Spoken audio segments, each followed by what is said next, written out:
What is happening, fishers? Dean from Untraceable Fishing here tonight, once again with Jared from Bulamoyo Fishing Tackle. And welcome to Tackle Tuesday.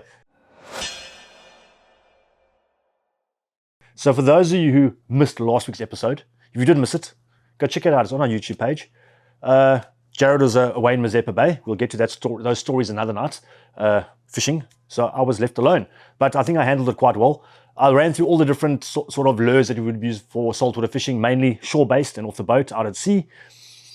And tonight we had one of our viewers after that asking us what rod must he buy, what reel must he buy. And I've had a lot of guys asking specifically to 11-foot rods. Okay. What 11-foot rods are out there? I think 11-foot's probably the most popular spinning rod for saltwater. Yeah. Popular size. Some guys fish 12s, 9-foot, 6s, but 11-foot's definitely the go-to. The go-to. Yeah. The nice balance between. So what we're going to do is we're going to run through some of the rods that are available, the reel sizes to match with them, and the different lures you would use each rod on. For those of you who did miss last week's video, lures are pretty much split up into a few different categories. First category means soft plastics, soft baits, what we call soft baits, be it your paddle tails, be it your split tail minnows. Then we move on to another category called metal, what I call metals, obviously your spoons, your jigs, anywhere where the lure is actually physically made out of metal. Yeah. And then the third, what we call a hard bait, that being your GT ice creams, your surface plugs, your poppers, your stick baits, your opalas, everything where the lure is either made out of wood or a resin sort of a based lure. And then you do get some mixtures. You get a hard bait that's soft, and there are a lot of different hybrids and stuff out there. So I think what we're going to do is we're going to start off at the most finesse part of, I think, saltwater spinning. Yeah, the bucktail. The bucktail jig. Okay, so if those of you who don't know what a bucktail jig is, guys, very, very simple lure. A lot of guys who've done fly fishing out there, no, it's not a fly, but it's pretty much based on the same variety. It's a nice little jig head with some nice, what they call bucktail, or some nice feathers or any sort of streamers out the back. It mimics the baitfish swimming extremely well. Not the easiest lure to fish in my eyes, to be fished properly. It takes a bit of a technique. It's not just a lure out there you can throw and reel. You need to create your own action into this lure. You need to practice quite a bit to get used to it. And the different lures like that. Now, I'm going to ask Jared, we've picked out two rods applicable, in my eyes, applicable for bucktail fishing. Now, you could get away fishing bucktail on all the rods in front of us here. I prefer, if possible, to use a bucktail Pacific rod. Now, what is a bucktail Pacific rod? It'll be a rod with a lot of a softer tip. Yeah. So it's got a nice tip. We're going to pull one or two of the rods out now and show you the difference between the two. So Jared, to me, these are the two best bucktail rods available in store. So Jared, I'll let you run through the two bucktail rods we've got. The two that we've grabbed here is the one is the Akuma Matrix. This is a 10-foot. It's a 3/4 to 2 ounce. Very, very soft tip action. Let's pull it back. Very responsive. So Jared's going to go out of picture a bit. A little bit of a pull. You can see it's got a very, very soft action on the tip, guys. Then the other one, also a bit stiffer. Oldie, but a goodie. I think that's beautiful rod that. Yeah, this is a Shimano Technium. It is a 9-foot 10. Also about a 1/4 ounce to up to a 2 ounce. A little bit of a stiffer rod, this, guys, but definitely for the bigger bucktails. But it's still got that nice, very, very soft, forgiving action on the tip. Yeah, the reason why we recommending something like this, as Dean is saying, is because the way you impart action on a bucktail, you'll cast them out, you'll let them sink, you'll give it a pause or two, then you'll give like 2 tweaks and you'll lift. So if you've got a stiff rod, it actually pulls the lure too fast out of that water column you're trying to fish it in. Whereas the softer rods, like we've mentioned, they give the lure the right action on the pull up and also on the pause to sink down. Yeah. Also, Jared said, I'm glad you mentioned that on the pause down. A lot of the times if you are fishing bucktail, it's the pause down where you're going to get the bite. You're fishing a stiff rod tip. You're pulling, in theory, you're pulling up. The rod's flicking that lure up. That rod tip's stiff. The rod tip's staying there, and you're getting a big slack in your line, and you're not going to detect that bite. Yes. With the slower rod, you're going to get the rod pulling back down with the weight of the lure again. And you're going to be more in direct contact with your lure. Any little bit of a bump, you can set that hook immediately. Because a lot of the times the fish will come up and pick it and spit it out straight away, realizing it's not food. So it just keeps you in contact with that lure a bit better.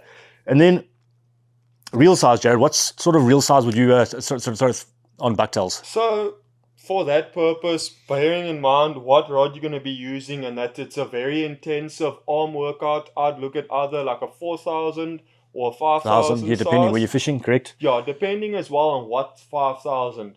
So generally your smaller sizes, I think Dean's got, from what I can see there, The little Clash, yeah, Pen Clash 2 and a 4,000, and also little Stratic.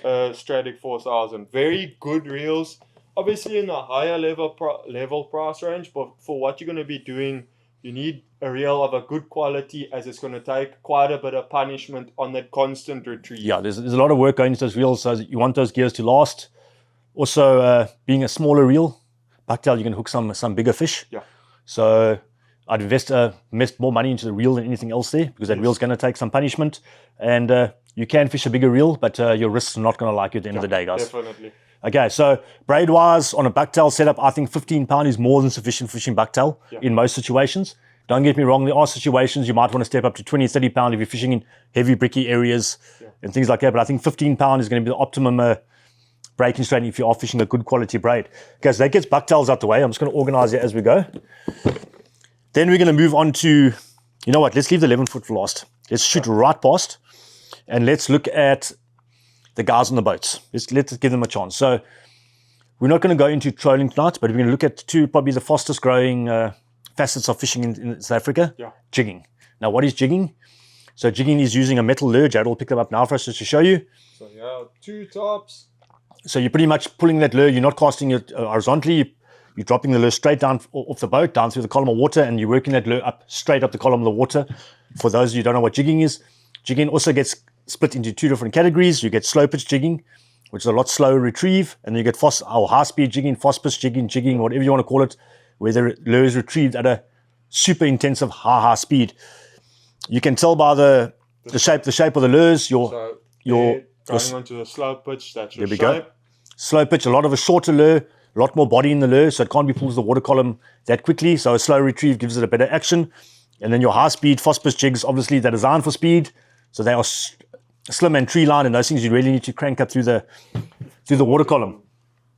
Now, I think jigging more than anything else, the rod plays the most part out of any of these. I think even more than bucktails. Jigging, the rod is your number one. The rod is doing all the work. Slow pitch jigging, the rod is doing all the work. The rod's lifting the lure the whole time. So make sure you've got a fairly good rod. And slow pitch jigging is quite a nice soft action rod. We're going to pull out a little slow pitch jigging rod here now to show you. Very, very light rods, guys, and a very, very light action. And this is even probably one of the heavier ones of the two. Yeah. You do get some very much softer rods. Also, one thing in particular, when it comes to jigging, the best reel your money can afford. Definitely put the extra cash into a good quality reel.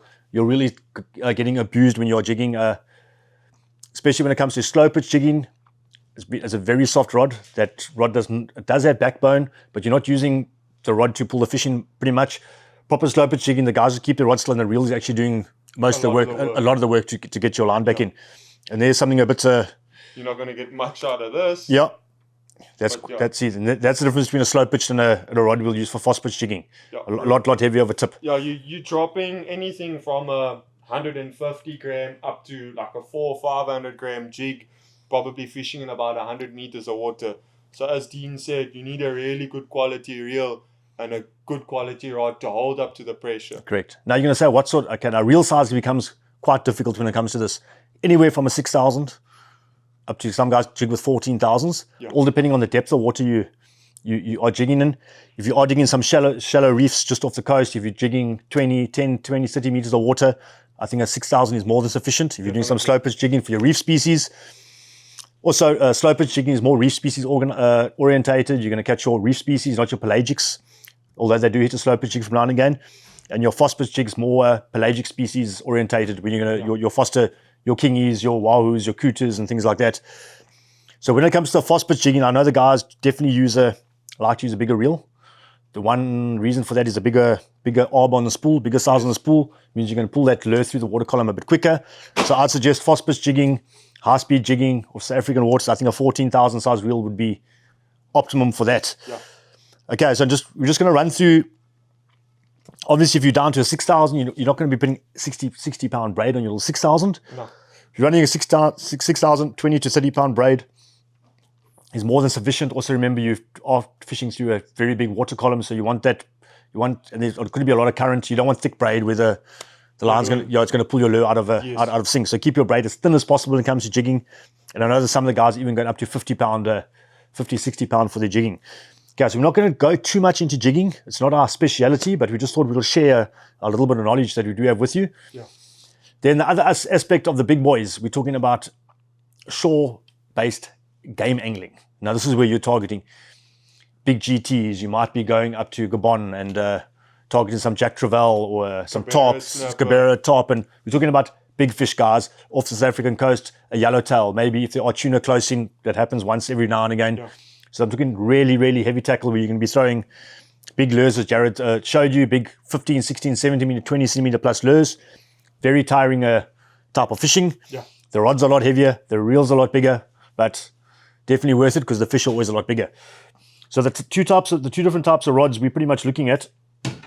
Sorry, trying to break the rod. So your shore-based spinning rods, game shore-based spinning rods, pretty much range from anywhere from 8 foot normally up to 10 foot. I know a lot of guys have got different preferences. Some guys like a 9 foot. Yes, there's some Sierras that are 11 foot out there. But I think for throwing, especially if you're throwing bigger poppers, I think you want to keep your rod as short as possible. There's a lot of work. I think a 8 foot or a 9 foot is preferable for that. Nothing longer than a 10 foot. So we've got two different options here. I'm going to try to get them in sync here. Jared can run you through the both rods. So the first option here is the Nobi Legend 2. This is a 10 foot. It's a 40 to 160 gram cast weight. So this being a longer rod, bit of a softer action. This rod, you could throw poppers and stick baits, but ideally this is a rod that you'd be doing as a stick bait rod. And then the shorter option of the lot is the Assassin Fortuner. This is the 3X heavy. This rod is more designed for pulling those big poppers. Yeah. A popping rod has to have a stiffer tip action and a stiffer backbone than what the stick bait rod is. Otherwise, when you're actually trying to pull those big poppers, you actually can't get them to pop like you want them to, in yes, other words. You can't get them to work how they should.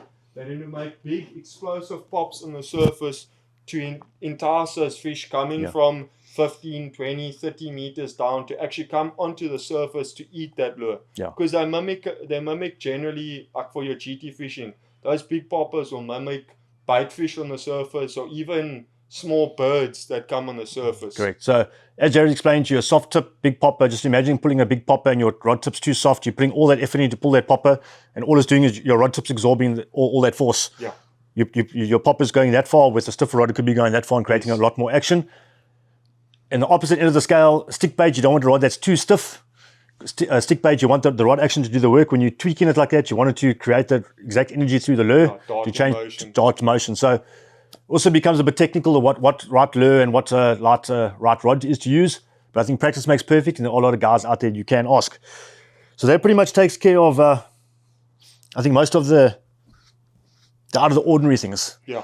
The question asked, which we're actually going to get to now, is the 11-foot rods. Now, all of these rods in front of us, I've picked out my favorite. They all do come in, some come in 9 foot, some come in 10 foot, some come in 12 foots, but specifically for tonight, I pulled out the 11 foots. As per the member asked, could you please show us what is available in 11-foot rods? So I'm just going to run through them quickly, one by one. So first, I'm pretty much going to run through, it's got nothing to do how well the rods work or anything like that. We're all talking about price range here. Yeah. So we're going to start off with the Assassin Spin Tech. That is pretty much your entry-level rod. There are some other rods that are cheaper out there, guys. You do get cheaper rods. I'm talking about fishable rods here. Yeah. I'm not going to pick up rods that I wouldn't fish with. I'd fish with any of these rods. So entry-level, if you're just getting into it or you don't have the budget that everyone does, some people do, look at the Assassin Spin Tech. That's pretty much where you want to start. Yeah. Anything less than that, I'd be a bit concerned about. Moving on from there, we're running through the Assassin range first. We move on to the Assassin Cobmaster. I think now you're getting a really good rod, really versatile rod. You're actually getting a really good bang for your buck. This rod can outperform, it can do anything it can perform, as well as any of the other rods going forward, just at a bit of a more valuable price. And then if you really got some deep pockets and you really want I'd say probably the best 11-foot rods out there. In my eyes, the best 11-foot rod out there at the moment. The Assassin Affinity, beautiful rod, something to have a look at. That is the top end of the Assassin 11-foot besides the Sierra, that's more of a shore-based game angling rod and not a all multi-purpose 11 rod. Fishman have just brought out the Fishman Marauder. Beautiful 11-foot rod, guys. Bit of a softer action if you prefer a rod with a softer action. Then moving on to Akuma. The Akuma Invincible. Also a nice budget-friendly rod. Entry-level to mid-level price range. The Killer.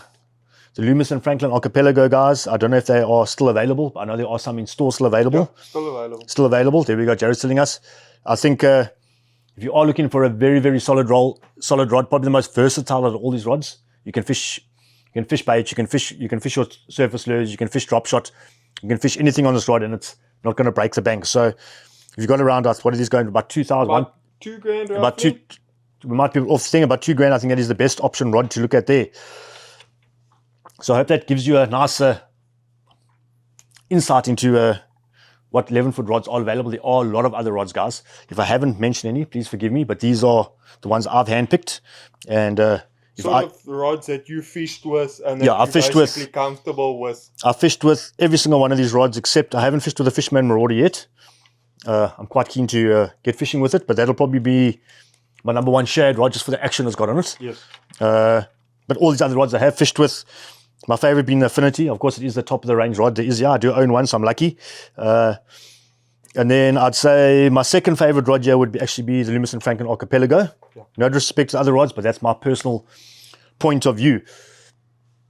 So, Jared, okay. I'm going to buy this rod today. Fishman Marauder. Yeah. I've never been fishing before. What reel should I put on this? So, ideally, you want to put a 6,000 size reel. So as an entry level option, we've got the Rovex Big Boss 6000. It is a little bit on the heavier side of things, but as an entry level option, as we say, it will be able to hold up to the fish that you're going to be targeting and be able to do the work that is needed. If you had a little bit more bucks to spend, the Pen Battle is an option to look at as well. Also on the bigger side of things, but they will definitely be able to do the job. So that is a 5,000. 5,000, yeah. Then we don't have all of them on the table, but another really, really good reel to look at in a 6,000 size would be the Twin Power. I know you guys do fish with them. So ideally for 11-foot, you want to look at a 5,000 or 6,000 size spinning reel, and then generally either 20 or 30 pound braid for it. Just what was Jared saying, that just be very aware if you are buying a pen reel. The sizing can be slightly different. The Pen 6000 is a very big reel, guys. It'll be too big. Yeah. So if it's a pen reel, look at a 5,000 or a 45 or 5,500 in the pen sizing. If you're not sure, come into Bull Moria and the guys will sort out a good option for you. Yeah. I'm just going to run. So for the guys that are a bit tight on budget or just getting into fishing, I'd say, listen, in my choice of preference, I'd go grab myself a nice spin tech. I'd pair it up with a Rovex 6000 if I'm starting out or don't want to spend the money. If I had a bit more money and I wanted something a bit better, and get a bit more performance out of it, a bit lighter, a bit more backbone, a bit more accuracy with the casting, my second option would be the Loomis and Franklin Archipelago, paired with a Battle 3 5000. It is very, very well balanced. Yeah, you're getting balance. The Rovex and Spin Tech, unfortunately, not getting that balance. You can still fish it. You're just not getting that nice balance with your setup. Yeah. The Battle and the Archipelago balance beautifully together. I've got a setup, thankfully, like that, and it does balance nicely. And if you really want to splurge, guys, if you want, I wouldn't say the best of the best, but close enough to the best of the best, have a look at the Assassin Affinity. The Twin Power, I've got a 5,000. That's 6,000. There's hardly a difference between the two. Just pretty much the arb of the spool. I don't think you can get anything better than that. I know I'm actually going to give it to Jared to fish one of these days and tell me what he thinks about it. That'll be good. We're going to borrow it to him for a weekend, and I know Jared's going to come back smiling. I can't say enough about it. Anyway, that gives you a quick run through of different rods, reels. I know it's a bit of wishy-washy all over the place, guys. But there's a lot of guys. The most number one asked question on our YouTube page and my direct messages on WhatsApp is, what 11-foot rod should I buy? Okay, so I hope I've given you a bit more choice to look at. So now ask me out of these ones which one you should buy, and I can give you pretty much answer, because there's about 1,000 11-foot rods I can pretty much mention worldwide, and these are the ones that are currently available in the country. So then, just before we end off, how do we run our setups on 11-foot? So it's as simple as this: 11-foot rod, 5 or 6,000 size reel, either 20 or 30 pound braid. This is what I personally use. I run off my braid. I run 4 meters of 65 pound braided leader. It's not always necessary, but I don't go without braided leader, especially if I'm fishing 20 pound. Yeah. PR not to join the two. You don't even feel it going through the eyes. If I'm losing 5% distance on my cast, it's a lot. There's hardly any delay in that. Besides being cut off is easy with your 30 pound. Why do I use 65 pound? It's a lot thicker on the finger. You can notice a lot of guys have to fish with a glove. I don't fish with a glove. That 65 pound doesn't cut through your finger whatsoever. Yeah. Just gives you a bit more control when casting. The line doesn't slip off your fingers easily. Yes. Those guys are fishing 20 and 30 pound when your hand gets wet. Every now and again you get a cast going that way, a cast going that way, the braid flicking with your finger when you're trying to get, especially if you're trying to get a lot of attention to the cast. That's why I like fishing a bit of a braided leader. It gives me the extra protection on my finger. And then from there, I normally fish 30 or 40 centimeters of a 0.7 or 0.6 mono. Why do I do that? You can fish braided leader straight to your swivel. Yes, you can.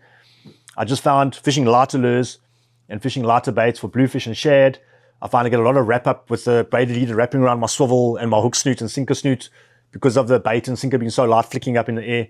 So I just run a short piece of mono, just stops those wrap ups all the time, and gives you a bit more time fishing. Yeah, also on another side, it is actually a little bit more abrasion resistant than the braid leader. Not to say the braid leader is going to not hold up, but because of the thicker diameter, it's a bit more forgiving in the reef. So like when I was in Mazeppa last week, I was running that exact same thing. 30 pound braid, 60 pound braid leader, 4 meters. I made my nylon a little bit longer, but as Dean said, anywhere from 40 centimeters upwards, up to a meter, depending on your drop lengths. And that's perfect. You get ample cast distance with it. So the length of your leader is pretty much going to come down to if you wanting to throw your mono leader through your eyes. Some of these rods if you're looking at the Loomis and Franklin Archipelago, you battle to throw mono through the eyes sometimes. It doesn't have the biggest, got micro eyes on it. I don't like throwing mono through my eyes whatsoever. That's why I use a shorter piece, but the longer the better, guys. That's pretty much runs through it. Anyway, hope it was informative. You probably got about 1,000 questions to ask. Please ask all of them. I can't wait to get back to you all. It's from Dean from Untraceable Fishing. Jared from Bullamore Fishing Tackle. Cheers.